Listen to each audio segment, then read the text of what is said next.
Welcome to the Artist Academy podcast. Andrea Earhart here, muralist, adventurer, and your host as I interview inspiring artists who are killing it in the art game to show you that it's completely possible to make a great living doing the thing you love to do.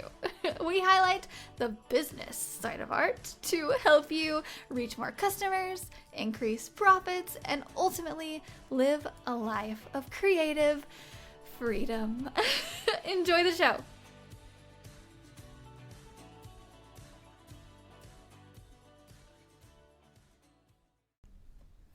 This episode is sponsored by the Mural Master Program inside of the Artist Academy Advanced membership. This program is specifically designed to help you with every step of the mural process, from coming up with an idea to finding a wall to paint it on to pitching your ideas to businesses, and finally, of course, I teach you exactly how to paint large scale. Murals are a lot of fun and a great way to grow your art business. I know, because it has been one of the top ways that I've been able to grow my own art business as quickly as I have. With several years of experience as a muralist, I've dialed down the painting techniques, the proposals, the pitching, the whole bit. And now I've compiled it into one resource for you called the Mural Master Program. This is included inside of the Artist Academy Advanced membership, and I would love to invite you to join us by going to artistacademy.co, that is artistacademy.co, and click the link to see the Mural Master Program and learn more. And that's it, so let's get on with the show.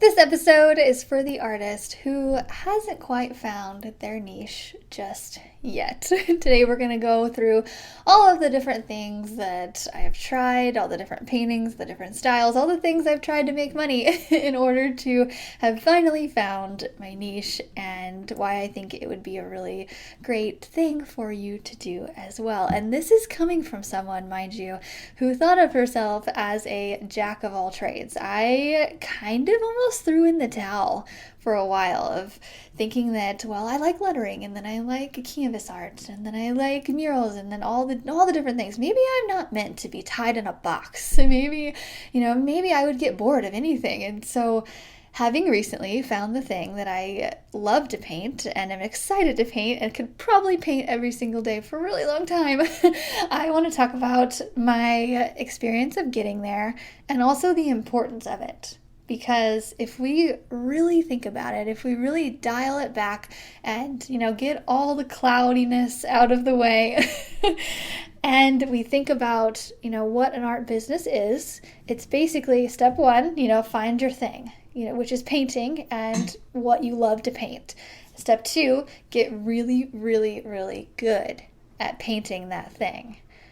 Step three, find an audience and a price point where people are saying yes often, and then slowly increase that price as you get better and get busier and all of that. So that's literally it. That's it. So those 3 steps, again, finding your thing, get really, really good at that thing. So practice, practice, practice, and then find an audience and a price point to where people are saying yes really often.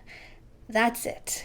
So I know a lot of artists out there are very confused and overwhelmed with all the things like video and Pinterest and LinkedIn and just try this, try that, email lists, ads, art shows, and all of that can add to your success.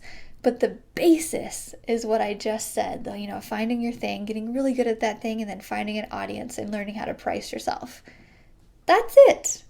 That's all of it.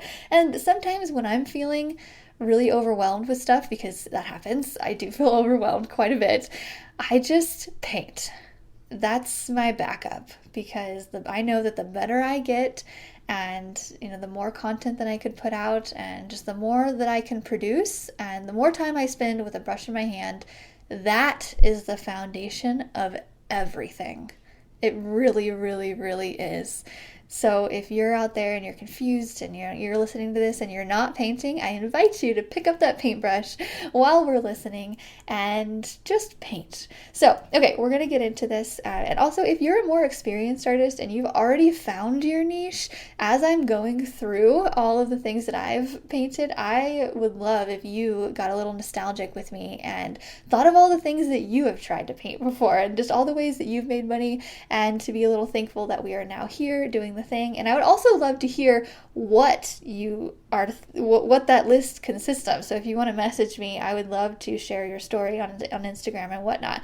And also just to prove that sometimes you have to kiss a lot of frogs in order to find your thing. Okay, because frankly, discovering your niche is kind of like finding a husband. Stick with me here. Sometimes you have to date, and sometimes you gotta kiss a lot of people in order to find the one where you're like, okay, yes, you'll do that.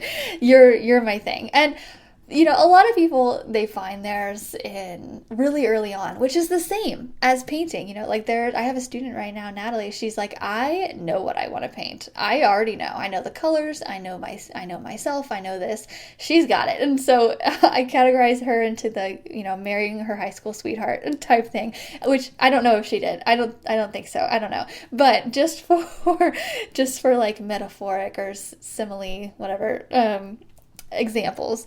And so if you have not found your husband in the art world yet, then it's time to just kiss a lot of frogs. And so I'm going to go back to high school and talk a little bit about the things that I created in high school. And I want you to go way back to the things that you used to draw as a kid and why. And just make a mental note, or you can write it down. I have mine written down, which really helps me to just visualize and see all the different things. So I invite you to just do this right along with me. In high school, funny enough, I painted landscapes, and don't make fun of me with this, but I painted and I drew Care Bears. So I don't know that I'll share that anywhere else but the podcast, but I remember I had a notebook full of Care Bear drawings, and I remember someone found it at one point and made fun of me, and so I never painted or drew a Care Bear after that. But if I'm really just being very blunt with this, thinking about painting landscapes and Care Bears back in high school is not that far off to what I'm currently painting. If you happen to not follow me on Instagram, you haven't seen all the glitter clouds and little panda bears and little hippos that I'm painting on the clouds. That's what's happening, and it's kind of the same thing. In high school, you're not painting for money. You're painting because you want to. And I think it's so funny as I go through this list, I've noticed how I went away from what I wanted to paint and finally slowly came back to it. And also on this note, my high school / middle school / elementary art teacher, I went to a school with just one hallway. It was very, very small, and we had one hallway. It started at kindergarten and ended at seniors in high school, and so everybody had the same art teacher, and so as I did, and she commented on something that I posted on Facebook recently. I was like, I feel like I've just found my niche. I love it. And she's like, I could have told you that because she was my art teacher back in high school, and so I'm like, man, you're so right. When I commented back, I was like, yeah, but if you would have told me that I would be making money using glitter and painting nursery paintings, I would have been like, no. Anyway, okay, so after high school, I went on to college, and I did get a painting degree, which, I don't know that anybody really needs that to be a full-time professional artist, but a really good thing that happened in college is I had time to practice. I had time to be taught the correct, I guess, and I'm putting in like parentheses, correct way to do it, and they made me take a printmaking class, a sculpting class, all of these other things. We painted in oils and acrylics and all the stuff. And so I got to try out everything and figure out, okay, yep, painting is it. Like, I had kind of thought that, and I really liked pottery and I really liked that, but yep, painting is my thing. So in college classes, I painted this sort of surrealism, bright, bright colors, overly saturated, and I went back and looked at it, and a lot of them had big, colorful clouds in them. This was about 10 years ago. Okay, I'm 31 right now, so when I was 21 in college painting this kind of stuff. And then it's sort of got away from all of that. Following that, I started painting logos because that's what people started asking for, and I was like, whoa, I can make money with this. This is exactly what I want. I need to make. I'm very business minded as well.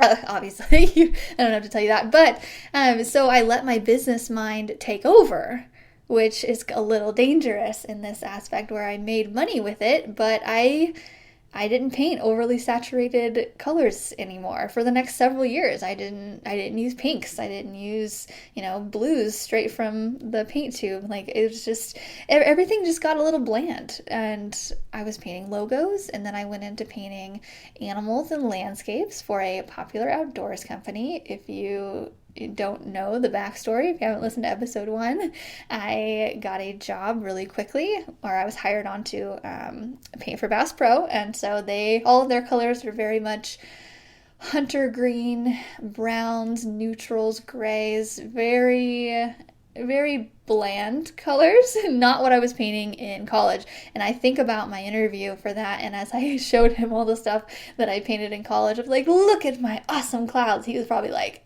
okay. I was like almost talking myself out of it. So yeah, for several years I painted very bland colors, but they fit that brand so well, and a lot of people like that brand. And so, not saying anything about that, but it was just not me. And then after that, I went on and I started painting wings. And that was more of a business mind as well. I saw that people were painting wings in bigger cities. Springfield didn't have a set of wings, and so that's where that came from. But very business minded. And so I painted a monarch butterfly. So started painting more and more wings, a little bit of everywhere. And then I had this idea. I was like, okay, I'm going to paint these wings on canvas, and then I'm going to make stickers out of them, and then people are going to buy them. So again, another way of trying to make money with my art. And it was a decent idea, mostly because I had someone asking for it. Somebody, and my dad, that was his idea as well. He thought it was just the most ingenious idea that he had thought of. And so he really was really pressuring me into making sticker wings. So went through the whole process. I sold one with the person who was asking for it, and then I bought like 5, and these things were expensive. They were like $100 per wing set to try out and do a bunch of promo stuff with. I never really did a whole lot of promo stuff. I just made a bunch of posts and sold one. I sold one sticker wing set after that. So, no. Now I have a bunch of sticker wings in my closet that I might give for gifts for my friends' children. I don't know. We'll see. Anyway, but that was just another thing that I tried. It sounds good. Okay, we'll try it. Then got into rainbow animals. And so again, just kind of going from landscapes, animals that I was used to painting for several years, and slowly starting to get out of that and back to, I guess you could say, my true self or my true style, and started painting rainbow animals, which was one of the scariest things I had done. I guess I had completely forgot that I painted with saturated colors in college. And so I started painting, really, really colorful animals and really just trying to do, my thing. And I was so scared of what people would say online, and if I wouldn't be taken seriously as an artist. And as I'm saying this, it's probably because someone made fun of me for painting Care Bears in high school. And I want to say I was maybe a sophomore in high school when that happened. So it's funny how things can just kind of stick with you. If you're painting childlike things, it's just not the mature thing to do. You know what I mean? So if you have something that maybe someone has made fun of you for doing or painting or whatnot, maybe revisit that, because maybe that happened 15 years ago, like mine, and maybe it doesn't actually matter, because whenever we're kids, the littlest thing if can happen and it will stay with you for the rest of your life. I remember someone told me that I had fat fingers on when I was riding the bus one day, and I thought that for 10 years. And it's just recently I was like, wait, I really don't. Like, they're normal. I have very normal, and I don't know. It's something like that. So, I really want you and me and everybody to go back and think of something that somebody has told you back in the day that maybe is just BS. It's not actually real, and maybe we need to revisit it, because you could be uncovering something that you're maybe hiding, like painting Care Bears, and maybe I don't know, just revisit it. You know what it is for you. Dig really deep, maybe make some lists. I don't know, because really, if I wasn't making this list, I don't think I would have thought deep enough to remember that I painted Care Bears in high school. I wish I could find some of them, but I probably burned it after someone made fun of me. Okay, so then I went into painting rainbow animals and such, and then big pink cats. I did some really pink lions and all of that, and it was so much fun, and I loved every bit of it. And then I went into drip lettering and just kind of trying that out, because again, I had made money with lettering before, and so I just really wanted to try the drip thing. And then I remember this past summer I was like, oh, what if, or maybe it was 2 summers ago, I don't know, it doesn't matter, but what if I made a post on TikTok and I was like, hey, I'll draw your name for $30. Surely, with the biggest following, people will go for it. But no, their kids are on TikTok, and only the kids would want their names. I got a whole lot of people saying, yes, draw my name. Nobody wanted to pay for it. I was like, okay, well, my grand idea, like sticker wings and like all the things, well, that didn't work. Okay, so again, just throwing things at the wall. And then I've done painting classes before. I even have basically made a painting book type thing, spent many hours on this painting book, and just to realize that my heart is not in teaching painting. It's not. Although I could talk about how to make money with art all day long, teaching painting is just not my love. But I went through it. I was like, I can make money with this. I can do, so I'm going to make a book. Again, thinking with the business mind, throwing something else at the wall. Although, okay, just a note, if you want some of those pages, I did complete like 15 pages of a how to paint book, first draft, so not anything worth publishing, but you gets the point across on how to paint. You can go to learntopaintanimals.com. That's learntopaintanimals.com. In exchange for your email, I will then email you some paint book pages for free, so you can learn how to paint stuff. So I turned that situation, although I'm not making a book out of it, or I don't plan to, not in this style anyway. So I'm probably not making a book out of it. I did turn it into an email capture, and I am giving it out to people. I've gotten it out to many of my friends' kids, just so they could learn how to paint stuff. Anyway, tried that. That's another thing. Then I've finally here lately got into painting clouds and then putting animals on the clouds, because that was kind of a segue for me to go from animals to clouds. I was like, well, maybe people aren't going to accept that I just like to paint clouds.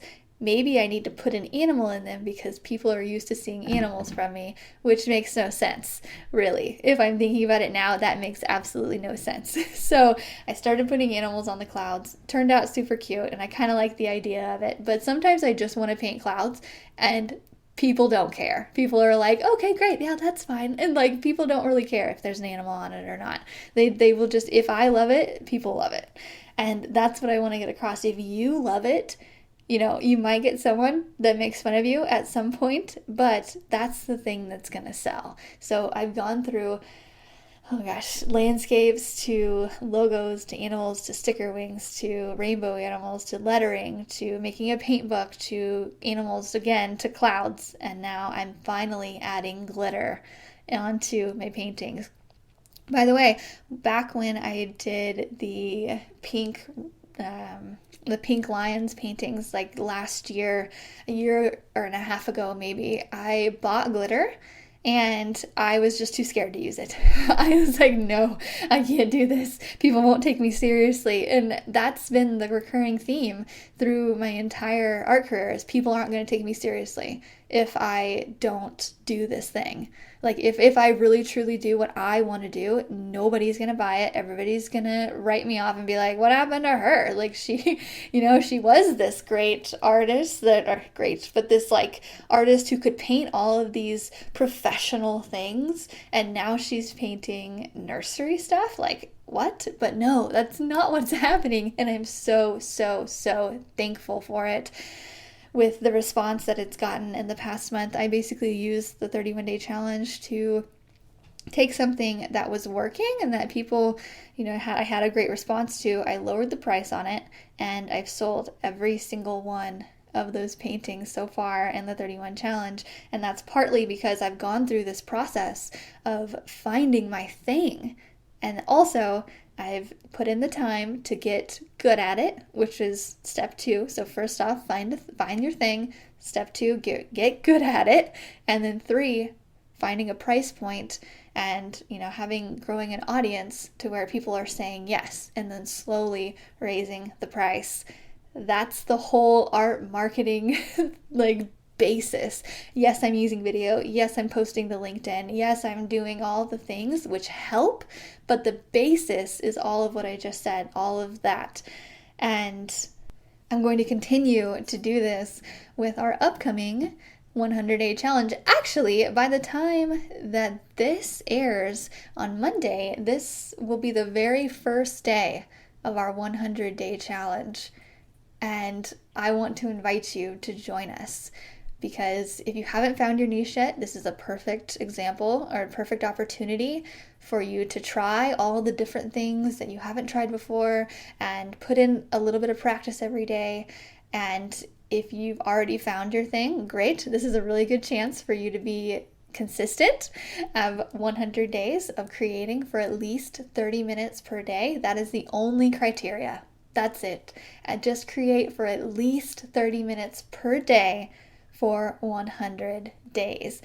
And again, that's the basis of it. You can do the extra stuff. You can go to artistacademy.co/challenge to sign up for the email list and you will get updates, and I'll even be featuring some of the artist's artwork sometimes, and you'll get updates as we go along of all the prizes and all of that.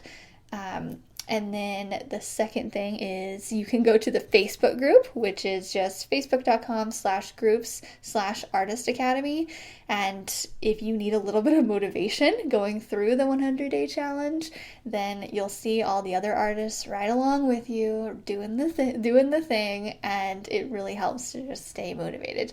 And the other thing is just use the hashtag 100-day challenge. That's it. You can, if you tag me in your stories, sometimes I'll reshare it sometimes and I'll see what you're doing and it'll be really cool. But the basis is just painting or creating or photographing or sculpting or printmaking or whatever you want to do. Dancing, I don't care. That's the arts too. Just be consistent. And this is a really good experiment to find your thing, get consistent, and yeah, just keep going with this year. I know that January is very much a new year, new me type thing. And then come February 1st, things the excitement kind of starts to go down. I'm here in the Midwest. The weather is not that great. I'm literally looking outside the window right now and it's raining and it's just blah. And so having this 100-day challenge starts February 1st, which is today. It's just a really great boost to, reboost like what you were thinking on January 1st, which is just a month ago, and set yourself up for the rest of the quarter and the next 100 days to give you some motivation. And as you're doing this, I want you to go back and think, what did you like to do as a kid? What would you like to do as a kid? And paint that for your 100 days. So I know everybody's busy. I'm busy. I have a commission. 4 days a week is what I'm painting, typically 5 days a week, but mostly 4 days a week I paint. I'm booked out. Yes, I am busy too, and I'm still going to do this.